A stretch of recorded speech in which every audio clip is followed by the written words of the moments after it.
ہندوستان کے اندر آج ایک شخص سمجھے دلی کے اندر بستی نظام الدین میں بیٹھا ہندو ایمان لانے کا فیصلہ کرتا ہے. اب وہ اٹھ کے جاتا ہے مسلمانوں کی ایک مسجد میں، وہاں وہ دیکھتا ہے کہ ایک مزار بنا ہوا ہے، مقبرہ بنا ہوا ہے، لوگ اس کو سجدہ کر رہے ہیں.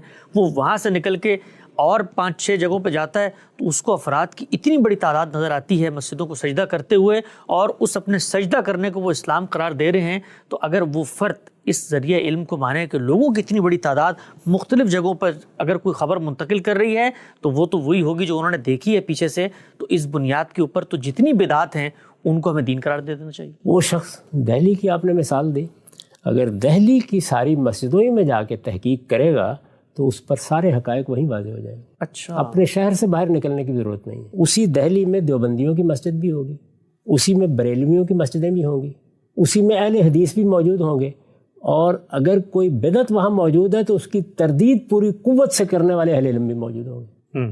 تو اس وجہ سے پہلا ہی سوال ہمیں پیدا ہو جائے گا. اسی کو تو بیان کیا امام سرخسی نے کہ جو ہمارا زمانہ ہے جس کو وہ کہتے ہیں آخر، سب سے پہلے جب آپ تحقیق کرنے کے لیے اٹھیں گے تو آپ یہ دیکھیں گے کیا اس وقت دنیا میں جہاں جہاں مسلمان موجود ہیں وہ فلاں چیز کو دین کی حیثیت سے پیش کر رہے ہیں، اس کی نسبت رسول اللہ سے بیان کر رہے ہیں. یہ سوال ہوگا نا، علمی تحقیق تو یہاں سے شروع ہوگی. تو اس سوال کا جواب اس بات میں ملے گا تو آگے جائیں گے نا. تو یہ جو آپ نے مثال دی ہے کسی بدعت کی، یہ تو دہلی ہی میں اسٹیبلش نہیں ہو پائے گی. اچھا، وہیں اس کی تردید ہو جائے گی. ہمارے لاہور میں آ جائیں وہیں تردید ہو جائے گی. کسی بدعت کو یہ شرف آج تک حاصل نہیں ہوا. اور اس بدعت کی تاریخ جب آپ جاننا چاہیں گے کہاں سے آ گئی ہے تو اس کے لیے بھی وہی افراد ہوں گے، وہ بتائیں گے فلاں دور میں پیدا ہوئی تھی، اس طرح وجود میں آئی تھی، فلاں لوگوں نے اس کو اختیار کر لیا ہے.